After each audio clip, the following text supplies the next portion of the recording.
In today's video, I am going to teach you how to use Community Components Figma. Let's start right inside Figma. Open the app or the browser version and head to the file browser.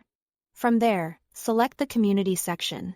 This is Figma's built-in marketplace of free resources shared by designers everywhere. It's organized and searchable, so you can quickly find exactly what you need without building everything from scratch. In the Community tab, use the search bar to look for terms like UI kits, components, or even specific elements, such as buttons or navigation. You can type broad keywords if you are exploring, or be very specific if you know the element you want.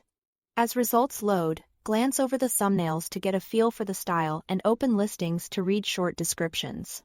This helps you pick high-quality, well-documented components that match your project's look and feel.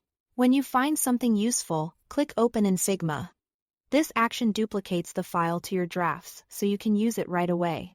You'll see it appear under your drafts in the left sidebar of the file browser. Opening it will load the pages, frames, and components included in that kit.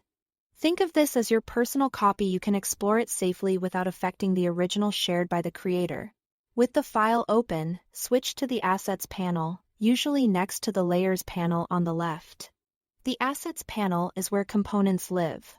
Browse the categories or use the search within Assets to locate the specific component you want.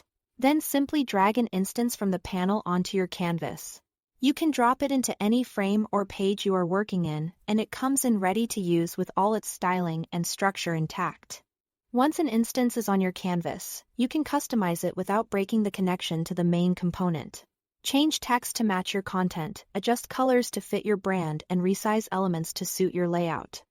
These are called overrides, and they let you tailor each instance while still keeping consistency across your project. If you ever need to get back to the original settings, you can reset overrides.